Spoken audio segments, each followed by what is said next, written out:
Assalamualaikum warahmatullahi wabarakatuh. Halo semuanya, kembali lagi di Kampus Talk Season 8 episode 3. Di episode 3 kali ini kita akan membahas mengenai pentingnya literasi bagi kita mahasiswa khususnya dan juga bagi masyarakat.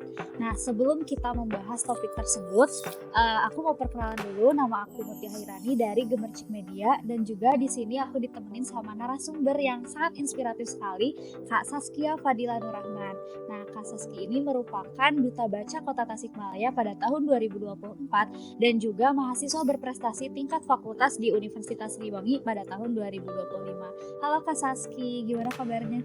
Halo kamu Tia, alhamdulillah baik. Gimana kabar kamu Tia? Alhamdulillah baik juga ya. Nah, ngomong-ngomong tentang literasi nih Kak, sekarang itu kan zamannya itu banyak informasi ya. Kalau misalkan zaman dulu mungkin kita itu terbatas untuk mengetahui informasi-informasi tertentu. Nah, sebaliknya kalau sekarang ada fenomena tsunami informasi atau banjir informasi, sehingga setiap waktunya itu banyak informasi yang kita baca, tapi kita itu kadang susah untuk memfilter mana informasi yang fakta, opini, ataupun hoax gitu kan. Nah, menurut Kak Saski nih, apa sih literasi itu dan juga seberapa penting literasi? Oke, bicara tentang literasi ya. Literasi itu adalah kemampuan seseorang untuk membaca, menulis, dan juga memahami serta menggunakan informasi tersebut untuk berbagai konteks. Dan seperti yang kita ketahui, kadang literasi itu pengertiannya hanya terbatas pada membaca dan menulis saja. Tetapi dalam pengertian yang lebih luas, literasi itu adalah bagaimana seseorang itu bisa berpikir kritis, kemudian memahami sebuah informasi, menggunakan informasi tersebut secara tepat, dan juga bisa memecahkan masalah dengan menggunakan informasi tersebut. Untuk seberapa penting sih literasi itu? Literasi itu sangat penting karena dengan kita bisa memahami sebuah bacaan, dengan kita bisa menulis, maka itu tentunya akan mendukung kegiatan akademik kita ya, terutama sebagai mahasiswa. Dan dalam konteks yang lebih luas, mungkin dalam masyarakat, literasi itu membantu kita supaya bisa membuat keputusan yang lebih baik. Misalnya, apakah kita itu mengetahui mana makanan yang lebih sehat atau bagaimana cara kita mengelola keuangan. Itu pentingnya literasi, jadi bisa juga meningkatkan kualitas hidup kita, seperti itu. Berarti literasi itu bukan hanya sekedar membaca aja ya Kak, tapi bagaimana kita memahami isi bacaan tersebut. Nah, mengenai pentingnya literasi gitu Kak, menurut Kak Saski gimana sih kondisi literasi saat ini khususnya di Indonesia mungkin ya? Ya, kalau di Indonesia itu ya kondisi literasi saat ini, mungkin yang kita tahu Indonesia itu memiliki tingkat literasi yang rendah, terutama menurut data-data dari PISA dan UNESCO. Berdasarkan data dari PISA tahun 2022, kemampuan membaca siswa itu jauh berada di bawah rata-rata global. Sementara menurut UNESCO, itu minat baca masyarakat Indonesia tergolong sangat rendah, bahkan hanya berkisar 0,001% saja ya. Jadi dari 1.000 orang itu hanya satu orang ya yang benar-benar suka membaca atau minat membacanya itu bagus. Akan tetapi pada data-data sekarang ini, terutama dari data dari Perpusnas ya, di mana Perpusnas itu melakukan survei terhadap 38 provinsi dan 500 lebih kabupaten atau kota terkait dengan tingkat gemar membaca atau TGM. Nah, kabar baiknya adalah TGM pada tahun 2024 itu meningkat dibandingkan dengan tahun sebelumnya, di mana tahun sebelumnya itu tahun 2023 TGM-nya itu sekitar 66,70 dan pada tahun 2024 TGM-nya itu 72,44. Ini meningkat signifikan gitu dan menunjukkan bahwa minat baca masyarakat Indonesia itu tidak stagnan tetapi mengalami peningkatan seperti itu kan. Berarti luar biasa sekali ya, dari yang hanya satu banding 1.000 ya. Iya betul. Dan sekarang itu mengalami peningkatan yang sangat signifikan. Nah, karena mengalami peningkatan gitu Kak. Nah, gimana sih tantangan dan peluang literasi, apalagi sekarang itu kan banyak konten-konten yang viral gitu kan.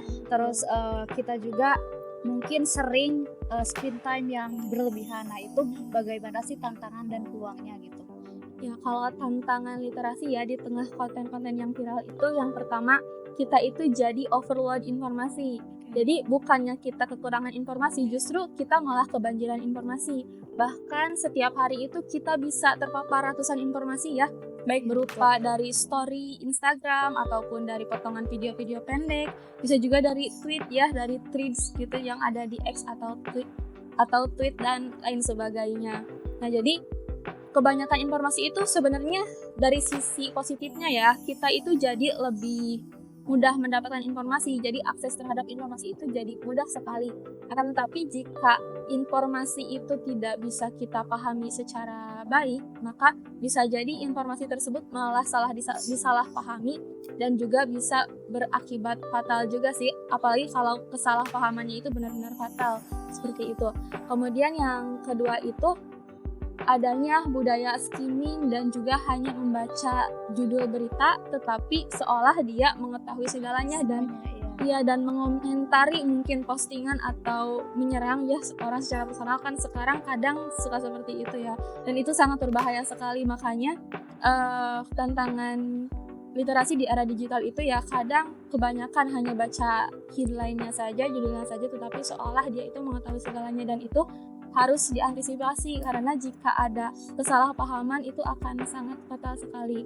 Dan yang ketiga itu adalah FOMO, karena adanya dorongan psikologis ya biasanya, entah itu dia membaca suatu judul berita yang bikin marah atau bikin sedih atau menyulut empatinya, itu bisa saja seorang langsung menyebarkan informasi itu tanpa mengecek apakah beritanya itu kredibel, apakah sumbernya itu memang valid, dan lain sebagainya. Itu untuk tantangan yang ketiga. Dan yang keempat itu kadang kita itu kurang memahami bagaimana cara kerja media. Kan ada ya media yang memang mempunyai sudut pandang, kemudian gaya bahasa, dan juga kepentingan yang berbeda-beda. Nah, dan media itu mungkin menyajikan suatu informasi atau berita itu sesuai dengan sudut pandangnya, dan itu bisa mempengaruhi cara kita berpikir. Nah, dengan mengetahui dan membandingkan mungkin dari sumber yang A dan sumber yang lainnya, itu bisa setidaknya meminimalisir kesalahpahaman kita terhadap suatu informasi. Itu untuk tantangannya. Dan untuk peluangnya, karena tadi juga disebutkan bahwa informasi itu justru kita kebanjiran, bukannya kekurangan. Nah, jadi kita itu lebih mudah mengakses informasi, asalkan kita bisa mengkritisi informasi tersebut. Dan yang kedua peluangnya itu kita bisa mendapatkan edukasi yang lebih signifikan, karena sekarang banyak sekali influencer-influencer yang melakukan inisiatif positif seperti membuat konten yang edukatif, sehingga masyarakat itu lebih mudah menerima informasi dengan mungkin gaya bahasanya yang lebih ringan, sehingga bisa mudah diterima di masyarakat, seperti itu. Ya, berarti di balik tantangannya ternyata banyak banget peluang kita menerima informasi yang sangat bermanfaat gitu ya. Betul. Dan juga kadang tuh di tadi tantangan-tantangan yang kayak baca judulnya doang, kadang tuh media tuh menggiring opini juga kan. Jadi dengan judul yang menarik kita juga tertarik gitu, tapi nggak membaca keseluruhan gitu ya Kak. Iya. Nah, oke, mungkin ini menjadi pertanyaan yang terakhir nih Kak. Mungkin teman-teman juga penasaran gitu, Kak Saski sebagai duta baca, gimana sih agar kita itu konsisten dalam membaca? Oke, gimana sih cara kita konsisten ya dalam membaca? Yang pertama itu kita harus suka membaca dulu. Dan bagaimana cara menumbuhkan suka membaca itu? Yang pertama, kita harus tahu dulu topik apa yang kita sukai. Karena dengan kita membaca topik yang kita sukai, pastinya kita lebih termotivasi untuk membaca. Dan kadang kesalahan yang kita lakukan sebelum membangun kebiasaan membaca itu adalah menanamkan semacam mindset ya, atau kesan bahwa membaca itu adalah hal yang membosankan. Ini karena mungkin terjadi karena kita itu biasanya langsung membaca ke buku-buku yang berat ya, tuntutan akademis juga. Iya betul, karena tuntutan akademis sehingga kita membaca buku-buku pelajaran. Sebenarnya baik ya baca buku pelajaran, karena itu kan mendukung kegiatan akademis kita supaya kita juga bisa memperoleh nilai yang bagus ya dengan membaca buku-buku pelajaran. Akan tetapi jika kesan awal membaca itu diawali dengan buku-buku yang berat dan membuat kita merasa terbebani, maka dari itu kebiasaan membaca juga hilang karena rasanya kita bosan gitu. Jadi intinya adalah kita harus tentukan dulu topik yang kita sukai, kemudian baca hal-hal yang kita suka dulu. Dan jangan dulu ke buku yang berat, karena membaca itu adalah suatu proses. Jadi nanti juga minat baca kita itu akan tumbuh dengan sendirinya, akan mulai berkembang gitu. Dari yang awalnya kita hanya membaca sebagai hiburan, mungkin saja kita nanti akan membaca secara lebih kritis dan juga evaluatif seperti itu. Jadi intinya kita harus suka dulu membaca dengan menentukan topik apa yang kita suka. Seperti itu, Kak. Jadi membaca itu bukan hal yang membosankan gitu Kak, asal Iya, kita betul. tahu bacaan apa yang kita sukai sebelum ke membaca yang berat-berat agar kita itu konsisten dalam membaca gitu. Dan perlahan kebiasaan itu akan tumbuh ya Kak. Iya, akan tumbuh sendiri nanti kalau sudah suka gitu.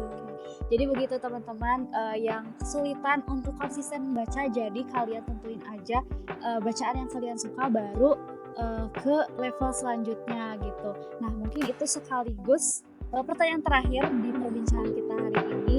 Mungkin terima kasih atas waktunya Kak Saski, dan juga semoga perbincangan kita hari ini bermanfaat untuk kita semua.